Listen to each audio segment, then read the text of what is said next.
நல்ல நம்பிக்கை, சரியான நம்பிக்கை என்பது இஸ்லாத்துடைய அடிப்படையை தீர்மானிக்கிறது.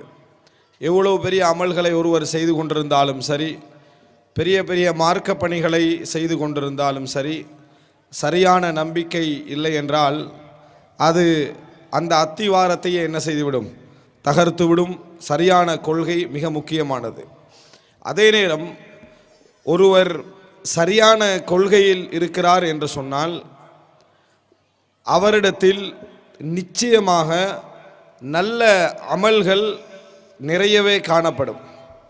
அமல்களில் ஏற்படக்கூடிய குறைபாடு அகீதாவில் ஏற்படக்கூடிய ஒரு குறைபாடு. யாரிடத்திலே அமல்களிலே ஒரு குறைபாடு இருக்கிறதோ, சரியான நல்ல அமல்களிலே யாரிடத்திலே குறைபாடு இருக்கிறதோ, அவரது நம்பிக்கையில், அகீதாவுடைய பிரதானமான பகுதி ஈமான், அந்த ஈமானிலே குறைபாடு இருக்கிறது என்பது அர்த்தம். இதனால்தான் சரியான, அதாவது ஈமானுக்கு வரைவிலக்கணமாக சொல்வார்கள், அல் ஈமானு இஅ்திகாதும் பில் ஜினான். ஈமான் என்றால் உள்ளத்தால் நம்புதல், வ கௌலும் பில் லிசான், நாவால் மொழிதல், வ அமலும் பில் ஜவாரிஹ், உடல்களால், உடல் உறுப்புகளால் செயல்படுத்துதல், யஸீது பித்தாஅ வ யன்குஸு பில் மஅசியா, வழிபட வழிபட, வணக்கத்தில் ஈடுபட, இறைவனுக்கு கட்டுப்பட அது அதிகரிக்கும். பாவங்கள் செய்ய செய்ய அந்த நம்பிக்கை, அந்த ஈமான் குறையும் என்று வரைவிலக்கணமாக சொல்வார்கள். அல் ஈமான் இஅ்திகாதும் பில் கல்ப், ஈமான் என்றால் உள்ளத்தால் நம்புதல், வ கௌலும் பில் லிசான், நாவால் மொழிதல், வ அமலும் பில் ஜவாரிஹ், உடலால் அதனது செயல்கள் வெளிப்பட வேண்டும். நாம் நம்பிட்டோம் என்று சொன்னால், சரியான விளக்கத்திலே இருக்கிறோம் என்று சொன்னால், சரியான நம்பிக்கையில் இருந்து என்று சொன்னால் அது நாவாலும் வெளிப்படும், உடலாலும் என்ன செய்யும், உடல் உறுப்புகளாலும் அந்த அமல்கள் வெளிப்பட வேண்டும். அதுதான் ஒருவர் சரியான முறையில் இறைவனை நம்பி இருக்கிறார், சரியான முறையில் அவரிடத்தில் ஈமான் இருக்கிறது என்பதற்கான அடையாளம். யஸீது பித்தாஅ, வழிபட வழிபட, அமல் சாலிஹிலே நாங்கள் ஈடுபட அது அதிகரிக்கும். ஈமான் என்ன செய்யும், அதிகரிக்கும். வ யன்குஸு பில் மஅசியா, பாவங்கள் செய்ய செய்ய அந்த ஈமான் என்ன செய்யும், குறையும் என்று வரைவிலக்கணமாக சொல்வார்கள். ஆனால் சில பொழுதுகளில் சிலர் என்ன நினைத்து வைத்திருக்கிறார் என்று சொன்னால், நாம் சரியாக இறைவனை நம்புகிறோம், ஈமான் கொண்டிருக்கிறோம், சரியாக மறைவான விஷயங்களை நம்பி இருக்கிறோம், அமல் என்பது இரண்டாவது பட்சமானது அப்படி என்று புரிந்திருக்கிறார்கள். ஆனால் அந்த சரியான ஈமானது வெளிப்பாடு தான் அமல். எந்த அளவில் எங்களுக்கு சரியான அந்த ஈமான் இருக்கிறதோ அந்த அளவில் சரியான அந்த அமல்கள் என்ன செய்யும், எங்களிடத்திலே அதிகமாக வெளிப்பட ஆரம்பிக்கும். அப்படி வெளிப்படும் என்று சொன்னால் ஈமான் எங்களிடத்திலே அதிகரிக்கிறது என்பது அர்த்தம் என்பதை நாங்கள் அடிப்படையாக புரிந்து கொள்ள வேண்டும். எனவே இதுதான் இர்திபாத், அதாவது நல்ல நம்பிக்கைக்கும் சரியான நம்பிக்கைக்கும் நல்ல அமல்களுக்கும் இடையிலான தொடர்பு இதுதான்.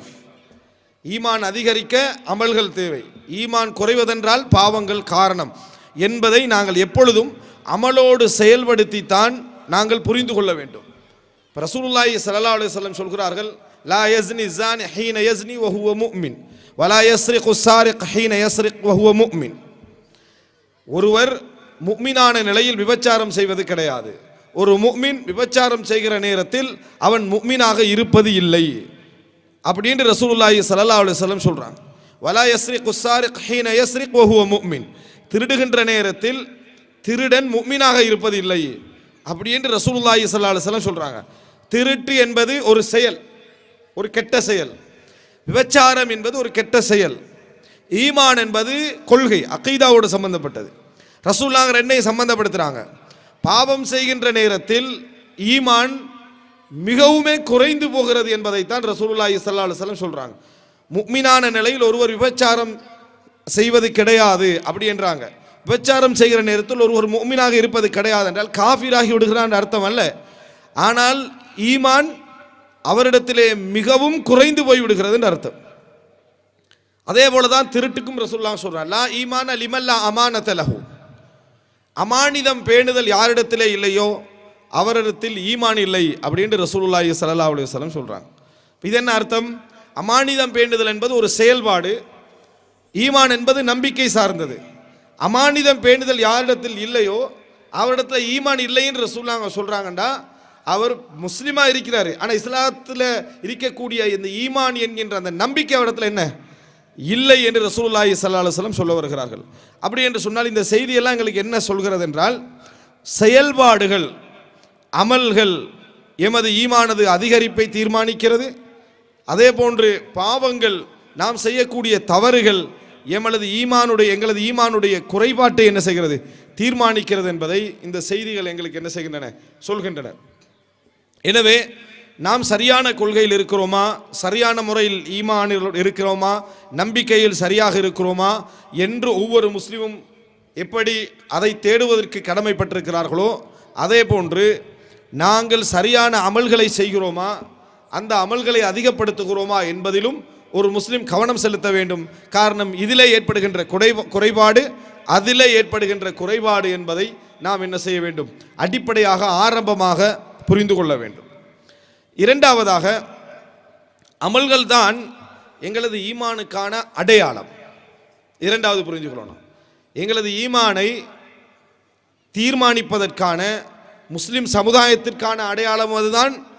எங்களுக்கு நாங்கள் எமது நம்பிக்கையின் அளவு என்ன என்பதை தீர்மானித்துக் கொள்வதற்கும் வெளிப்படையான அடையாளம் எது, அமல்கள் தான். இந்த அமல்களை நீங்கள் எடுத்து பார்த்தீங்கன்னு சொன்னால் பல வகையாக பிரிக்கலாம். இதான் நீங்கள் தெரிஞ்சு கொள்ள வேண்டிய மிக பிரதானமான விஷயம். அமல்களை பல வகையாக பிரிக்கலாம். ஒரு சில அமல்கள் இந்த உலகத்தில் நஷ்டத்தை கொண்டு வந்து சேர்க்கும். ஒரு சில அமல்களால் எந்த நஷ்டமும் வராது, சில நேரத்தில் லாபம் வரும். ஒரு சில அமல்கள் இந்த உலகத்தில் நஷ்டத்தை கொண்டு வந்து சேர்க்கும். ஒரு சில அமல்கள் இந்த உலகத்தில் எந்த நஷ்டத்தை என்ன செய்யாது, கொண்டு வராது. ஒரு சில அமல்கள் உள்ளத்தோடு நின்றுவிடும். ஒரு சில அமல்கள் உள்ளம் செய்கின்ற அமல், இன்னும் சில அமல்கள் உடல் செய்கின்ற அமலாக அதை என்ன செய்யும், அது இருக்கும். இன்னும் சில அமல்களை நீங்கள் பார்த்தீங்கன்னு சொன்னால் யோசித்து அதனது அர்த்தத்தை புரிந்து கொள்ள முடியும். இதன் காரணமாகத்தான் இந்த அமல்கள் என்ன செய்கின்றன, கடமையாக்கப்பட்டிருக்கின்றன. ஒரு சில அமல்களை பார்த்தீங்கன்னு சொன்னால் எதற்காக இந்த அமல்களை இறைவன் எங்களுக்கு விதித்து இருக்கிறான்னு காரண காரியங்கள் நமக்கு என்ன செய்யாது, தெரியாமல் இருக்கும். இப்படி அமல்களில் பலவிதமான விஷயங்களை காணலாம். இதில் ஈமானுக்கு மிக பெரும் அடையாளமாக மாறுகின்ற அமல் எது தெரியுமா? எல்லாமே ஈமானுக்கான அடையாளம் தான். மிக பெரும் அடையாளமாக மாறுகின்ற அமல்கள் எதெல்லாம் உலகத்தில் நஷ்டத்தை கொண்டு வருமோ அதுதான் ஈமானுக்கு மிக பிரதானமான அடையாளமாக மாறும். உதாரணமாக தொழுகை, தர்மம், ஜிஹாத். அல்லாஹ்வுடைய பாதையில் ஒரு இஸ்லாமிய நாடு அநியாயத்துக்கு எதிராக யுத்தம் செய்வது என்பது இந்த அடையாளத்தை என்ன செய்யும், கொண்டு வந்து சேர்க்கும்.